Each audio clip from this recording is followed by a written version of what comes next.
అందరికీ నమస్కారం. నా పేరు ప్రసాద్ కుమార్. మాది నేరడిగొండ, ఆదిలాబాద్ డిస్ట్రిక్ట్. నేను నిర్మల్ జిల్లా వాసవి హై స్కూల్‌లో ఫిజికల్ ఎడ్యుకేషన్ టీచర్‌గా గత 13 సంవత్సరాలుగా పనిచేయడం జరుగుతుంది. ముఖ్యంగా ఈరోజు నవంబర్ 25 జాతీయ వ్యాయామ దినోత్సవం. దీని గురించి మాట్లాడుకోవడం అంటే ముఖ్యంగా మనం ఒక ప్రత్యేకమైన వ్యక్తి గురించి మాట్లాడుకోవాలి. ఆ ప్రత్యేకమైన వ్యక్తి ఎవరు కాదు, హ్యారీ క్రో బగ్ గారు. ఈయన అమెరికా దేశానికి చెందిన వ్యక్తి.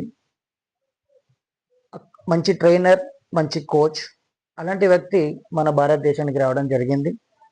దాని తర్వాత ఇక్కడికి వచ్చిన తర్వాత తనలో ఉన్న స్కిల్స్, తనలో ఉన్న యాక్టివ్నెస్, ఇలాంటి కారణాల వల్ల మన భారతదేశ ప్రజలకు ఏదో ఒకటి చేయాలి, ఈ భారతదేశంలో ప్రజలలో ఉన్న స్కిల్స్ని బయటకు తీయాలి, ఒక ఆటగాళ్ళని బయటకు తీయాలి, వాళ్ళని ప్రపంచానికి చాటి చెప్పాలని ఒక మంచి ఉద్దేశంతో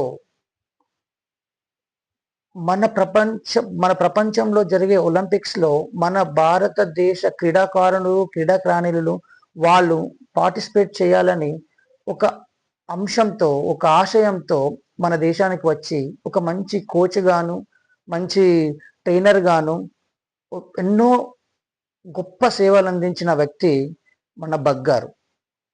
అలాంటి వ్యక్తి మన భారతదేశంలో మద్రాస్లోని 1920లో YCMA అనే ఫిజికల్ ఎడ్యుకేషన్ కాలేజ్ని స్థాపించడం జరిగింది. అలా స్థాపించి ఎవరైతే స్కిల్స్ ఉన్నాయో, స్పోర్ట్స్ మీద ఇంట్రెస్ట్ ఉందో అలాంటి వాళ్లకు మంచి మంచి అవకాశాలు ఇవ్వడం, స్పోర్ట్స్ అకాడమీలో జాయిన్ చేయడము, దాని తర్వాత దాంట్లో వచ్చే ప్రతిఫలాలను, దాంట్లో వచ్చే ఆటగాళ్లకు ఎంకరేజ్ చేయడము, ప్రోత్సహించడము, ఇలా చేయడం వల్ల ఆ కాలేజ్ అన్నది డెవలప్ అవ్వడం జరుగుతుంది. ఎవరైనా ఫిజికల్ ఎడ్యుకేషన్ చదవాలనుకుంటే, నేర్చుకోవాలనుకుంటే ఇలాంటి కాలేజీలు మనకు ఇప్పుడు చాలా బాగా ఉన్నాయి. దాని తర్వాత మనం ఒలింపిక్స్ 1900 సంవత్సరంలో మనం ఒలింపిక్లో పార్టిసిపేట్ జరిగింది. ఈ హ్యారీ క్రో బగ్ గారు మనల్ని ఒలింపిక్ ఆటలలో పాల్గొనే విధంగా మన భారతదేశంలో ఉన్న వాళ్ళతో అందరితో ఫైట్ చేయడం జరిగింది. ఫైట్ చేయడం తర్వాత ఎంతో మంది క్రీడాకారులను తయారు చేయడం జరిగింది. అలాంటప్పుడు అందరినీ ప్రోత్సహించి ఒక కూటమిలో తీసుకొచ్చి ఫస్ట్ మన భారతదేశం 1900లో ఒలింపిక్స్లో, ప్యారిస్లో జరిగిన ఒలింపిక్స్లో పాల్గొనడం జరిగింది.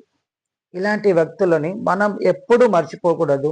అతని జన్మదిన రోజున ఇలా మనం అందరం అతని గురించి డిస్కస్ చేయడం, అతని పేరును నెమరు వేసుకోవడం వల్ల చాలా బాగుంది.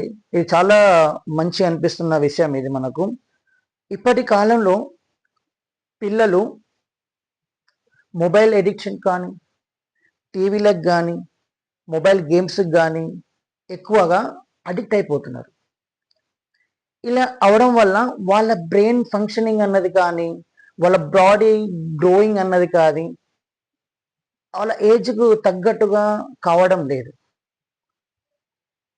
ఇది పేరెంట్స్ చాలా అబ్జర్వ్ చేయాల్సిన విషయము.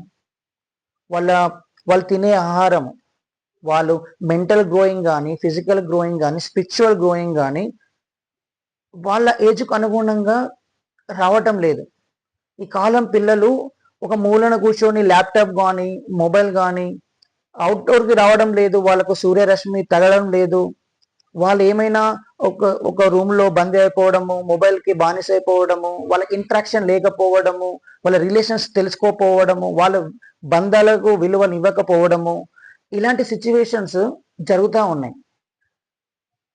దీనికి పేరెంట్స్ ఇన్నోవేటివ్గా తీసుకొని వాళ్ళకు అప్రోచ్ అయ్యి వాళ్ళకు అవుట్డోర్ గేమ్స్ కానీ, అకాడమిక్స్ కానీ, NIS మన కోచింగ్ సెంటర్స్ కానీ, కంప్యూటర్ అకాడమీ క్రికెట్ అకాడమిక్ కానీ ఇలాంటి ఆపర్చునిటీస్ వాళ్ళ దగ్గరలో ఏమున్నాయో వాళ్ళ పిల్లల్ని మోటివేట్ చేసి వాళ్ళని చేర్చించడం వల్ల వాళ్ళకు ఫ్రెష్ ఎయిర్ అన్నది దొరుకుతుంది.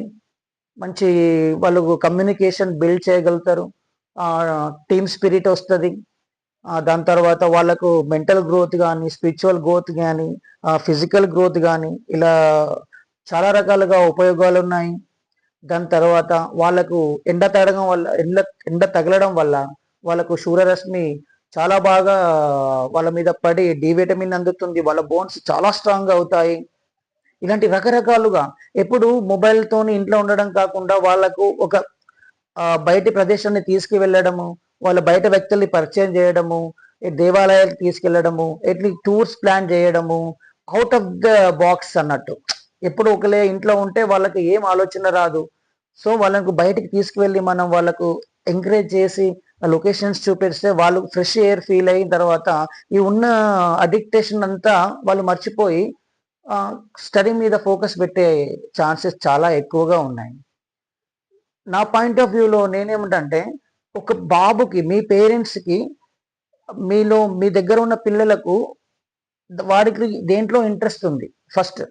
దాని తర్వాత ఏ గేమ్స్లోనే ఇంట్రెస్ట్ ఉంటే వాళ్ళ స్కిల్స్ కనుక్కోండి. మేమేం చేస్తామంటే స్కూల్లో పిల్లల్ని ఆడించేటప్పుడు వాళ్ళు ఏ స్కిల్స్ ఉన్నాయి ఫస్ట్, రీడింగ్ స్కిల్స్ ఉన్నాయా, రైటింగ్ స్కిల్స్ ఉన్నాయా, గేమ్స్ స్కిల్స్ ఉన్నాయా, గేమ్స్ ఉంటే దేంట్లో ఉన్నాడు, గేమ్స్లో ఉన్నాడా, స్పోర్ట్స్లో ఉన్నాడా అన్నది థరోలీ మేము వాడిని అబ్జర్వ్ చేస్తూ చేస్తూ ఉంటూ ఉన్న స్కిల్స్ని మేము ఫైండ్ అవుట్ చేసుకొని మోటివేట్ చేసి అప్రోచ్ అయ్యి వారికి వాళ్ళ దాంట్లో ప్రాక్టీస్ ఇచ్చేసి డిస్ట్రిక్ట్ లెవెల్ కానీ, జోనల్ లెవెల్ కానీ, స్టేట్ లెవెల్ కానీ, నేషనల్ లెవెల్ కానీ మీరు వెళ్తే ఏముంటుంది, వాడ కాంపిటీషన్ ఎట్లుంటుంది అన్న విషయం వాళ్ళకు ఇచ్చి ప్రాక్టీస్ ఇచ్చిన తర్వాత వాళ్ళని కాంపిటీషన్లోకి పంపడం జరుగుతుంది. అలా వల్ల వాళ్ళకి సర్టిఫికెట్స్ రావడం జరుగుతుంది. స్పోర్ట్స్ కోటాలో వాళ్ళకు జాబ్స్ రావడం జరుగుతుంది. చెస్ కాంపిటీషన్ వల్ల వాళ్ళకు మెంటల్ ఎబిలిటీ పెరుగుతుంది. కబడ్డీ ఆడడం వల్ల వాళ్ళకి ఫిజికల్ గ్రోత్ పెరుగుతుంది. యోగా మెడిటేషన్ చేయడం వల్ల వాళ్ళకు మెంటల్ గ్రోత్ పెరుగుతుంది, స్పిరిచువల్ గ్రోత్ పెరుగుతుంది. ఎవ్రీడే ఒక 20 minutes వ్యాయామం చేయడం వల్ల వాళ్ళ ఉన్న బాడీ పార్ట్స్ అన్ని యాక్టివ్గా అయిపోతాయి. మార్నింగ్ ఒక్క 20 minutes వాళ్ళు యోగా చేయడం వల్ల from morning to 8 to in the evening 8 వరకు వాళ్ళు ఎంతో స్ట్రాంగ్గా ఉంటారు. వాళ్ళ కాన్సన్ట్రేషన్ పెరుగుతుంది. ఇన్ని విధాలుగా గేమ్స్ అండ్ స్పోర్ట్స్ వల్ల వాళ్ళకు యూజెస్ ఉన్నాయి. మాస్ డ్రిల్ చేయడం వల్ల వాళ్ళ బోన్స్ ఫ్రీ అవుతాయి. షోల్డర్ రొటేటర్, నెక్ రొటేట్ చేయడం వల్ల, హిప్ రొటేట్ చేయడం వల్ల వాళ్ళకి ఎన్నో ప్రయోజనాలు ఉన్నాయి.